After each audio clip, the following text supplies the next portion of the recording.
Durante la semana pasada tuve el honor de presentar, de ser ponente en una de las conferencias más respetadas del año, durante HCon, organizada por Hack Players, que el año pasado, por desgracia, no hubo, pero este año sí y me han dejado presentar. Tuve el placer de presentar una de mis recientes investigaciones sobre la ejecución de .NET en memoria, que dio nacimiento a la herramienta que os voy a presentar ahora, Nautilus Runtime.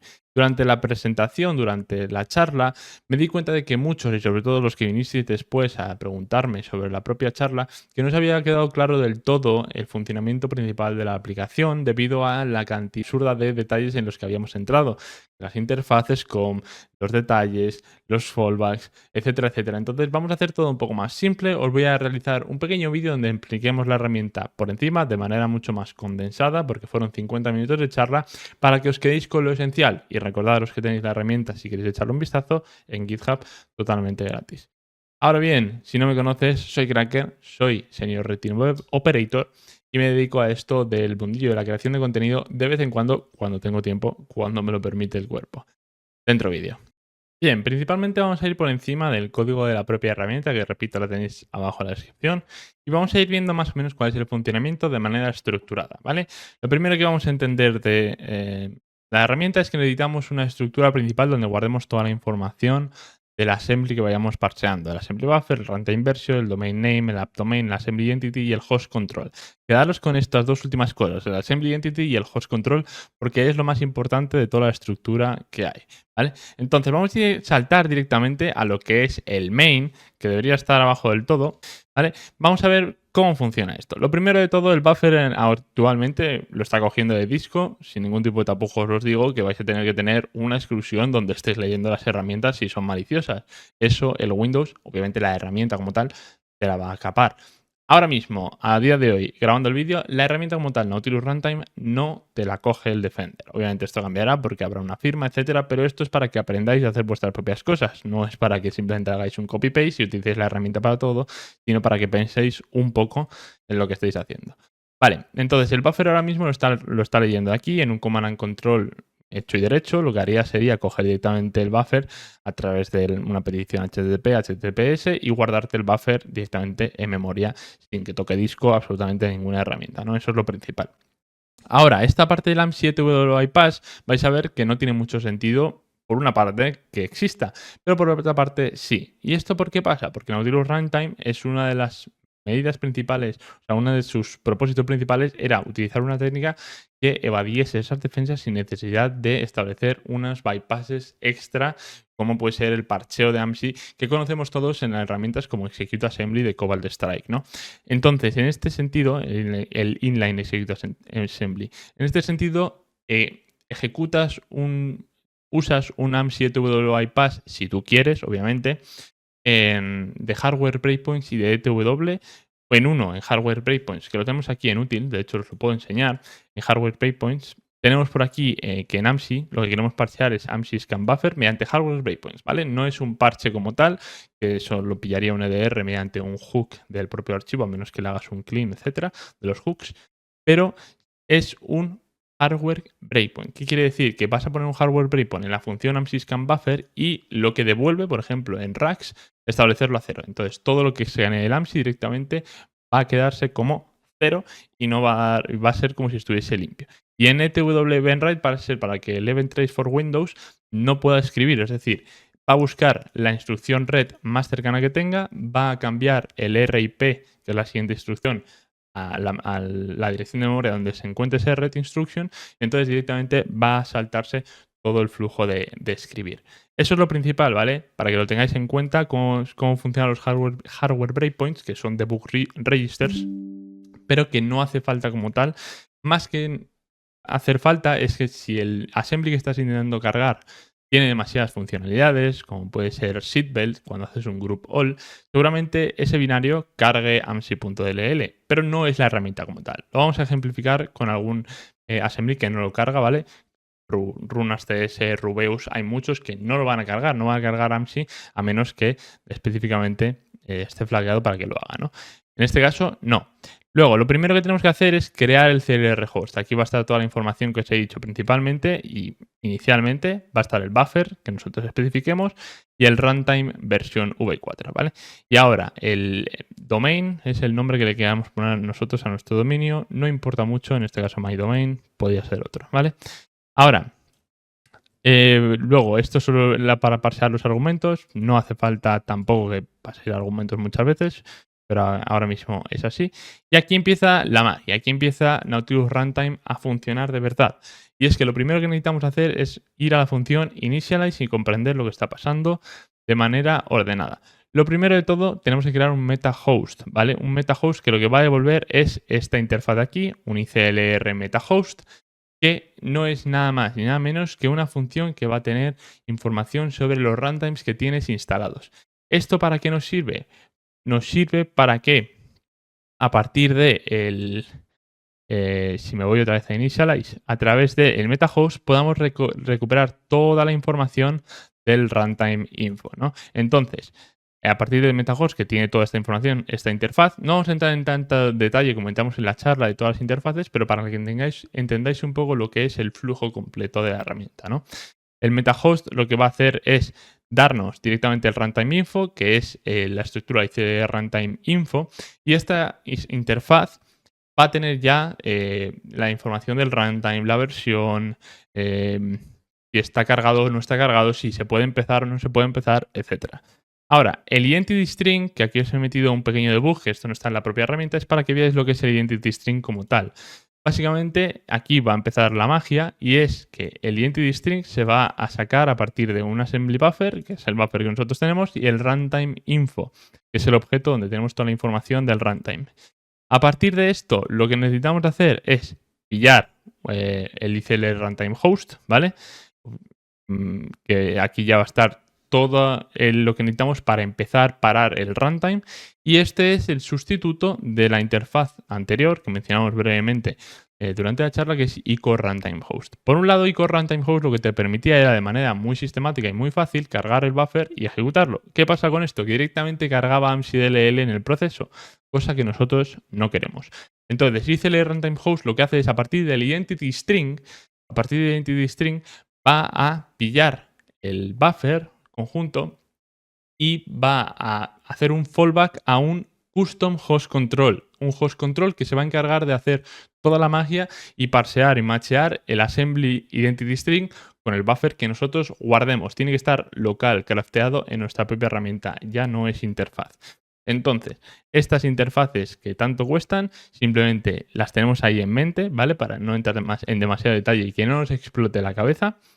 Pero básicamente ahora verificamos que el runtime info se puede empezar, ¿vale? Y que está parado actualmente.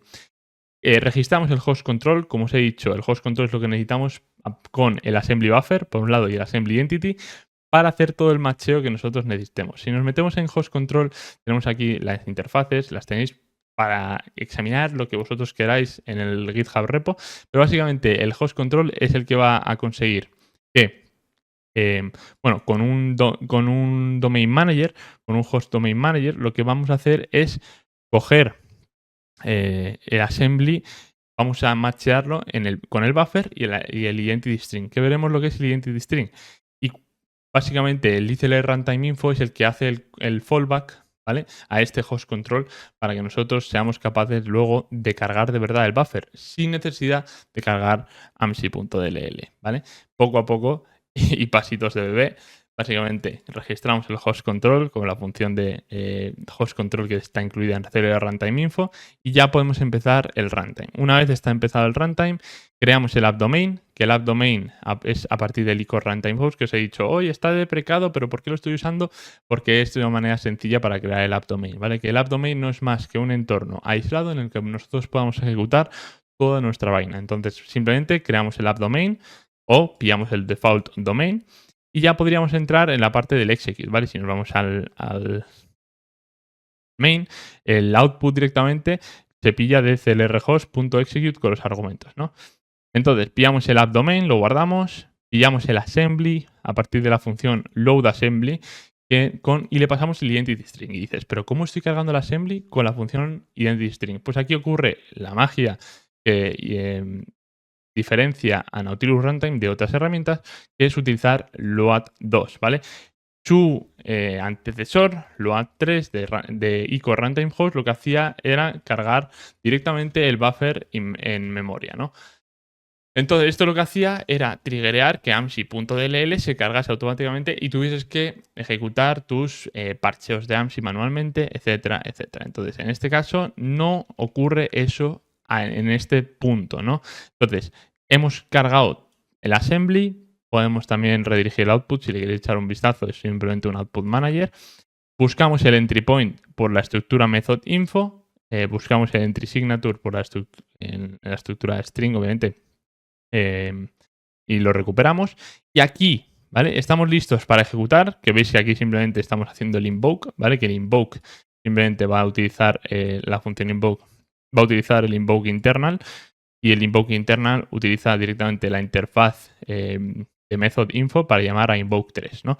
Entonces, invoke 3 es el método que nosotros estamos utilizando para llamar al entry point, ¿no? Pero no es el culpable que AMSI se cargue en ningún tipo de momento, ¿vale? Es simplemente hasta dónde estamos. Entonces, para que veáis la herramienta, cómo funciona directamente, vamos a probarla directamente. Nautilus, target, release, runtime.exe, tiene un pequeño help, ¿vale? Aquí veis la opción del AMP7W que os he comentado, que no la vamos a usar.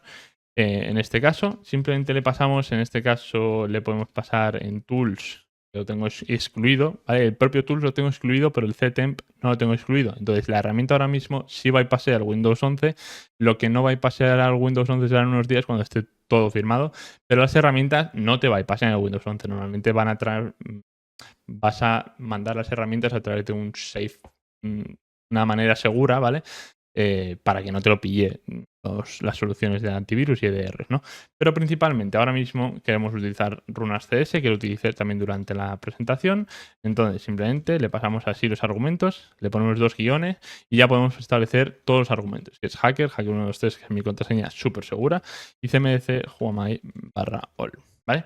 Entonces, ¿esto qué va a hacer? Bueno, lo primero de todo, estamos parados aquí en un pequeño control flow que he metido para que lo veamos. Y aquí vemos también el identity string, que os he metido un print para que lo veáis. Este es el identity string con el que estamos intentando cargar el binario. Obviamente esto no va a cargar nada, entonces hace el fallback, el ICL runtime host, a nuestro host control, y el host control es el que se va a encargar de llamar al host manager, assembly manager, perdón, y el assembly manager es el que se va a encargar de llamar al assembly store, donde tenemos el identity string con el buffer del assembly, y machearlos para saber qué tenemos que cargar. Eso es lo que tenemos que hacer, básicamente. Entonces, ahora estamos listos para llamar al entry point, para llamar a invoke 3, y vamos a fijarnos que ahora mismo, para que veáis que efectivamente no está cargado AMSI, tenemos Nautilus Runtime y aquí no tenemos AMSI-DLL en los módulos que están cargados. Y yo puedo seguir, se puede ejecutar correctamente todo lo que es el RunasCS, nos va a dar el output y AMSI no se va a cargar en ningún momento. Para que veáis lo que os comentaba de que en ciertas ocasiones se va a cargar AMSI, podemos utilizar el seatbelt, que el seatbelt hace cosas turbias de por medio, hace muchas cosas, el group all. Entonces, cuando tú le das, en primer lugar, no va a cargar el AMSI, pero cuando tú le cargas el breakpoint y el execute, sí se va a cargar AMSI, ¿no? Entonces, aquí lo que deberías hacer es utilizar el argumento AMSI ETW, ¿vale? Y te diría patch AMSI. En este momento que utilizas este argumento, el Nautilus Runtime va a saber que AMSI se carga nada más empezar, porque estás metiendo hardware breakpoints y necesitas que AMSI esté cargado, ¿no? Pero eso es parte de la ejecución y simplemente podrías ejecutarlo y esperar a que termine. Podemos ver en el Defender que efectivamente no tengo, o sea, bueno, que tengo todo menos el Automatic Sample Submission, y en las exclusiones pues tengo, si no mal me equivoco, bueno, a lo mejor tengo temp, no tengo temp, tengo tools y tengo hacker, el arsenal, ¿vale? Pero nada, no tengo el temp, para que veáis que la herramienta como tal me la debería estar pillando, no tiene nada, obviamente en unos días lo pillará, pero ahora mismo no lo pilla. Entonces esto ahora mismo está ejecutándose, está haciendo todo el tema y ya veis que no me está AMSI cargado, pero tienes el hardware breakpoint en este caso, entonces no te pasa ni nada, ¿no? Ya veis que depende de la herramienta te va a cargar AMSI o no, eso ya es obviamente trabajo de Red Team. Los Red Teamers no son script kiddies, entonces saben qué hace cada herramienta que están ejecutando Y si tú sabes que estás utilizando una herramienta que no te beneficia para nada o que está haciendo un montón de alertas, buscas una alternativa, la crafteas tú mismo, etcétera, etcétera. ¿Vale? Ya veis que aquí se me ha ejecutado todo el group all, perfecto, estoy obviamente en una máquina virtual, pero bueno, hasta ahí todo correcto, ¿no? Así funciona Runtime, o sea, Nautilus Runtime. Tenéis, obviamente, el repositorio totalmente público en la descripción para que le echéis un vistazo y que no os durmáis en los laureles. Muchísimas gracias por ver este vídeo, espero que os haya encantado. Si tenéis alguna duda, me la podéis dejar abajo en la caja de los comentarios o buscarme por Discord, que también estoy atento de vez en cuando, ¿verdad? Muchísimas gracias y nos vemos en la próxima. Soy Kraken y me despido. Chao, chao.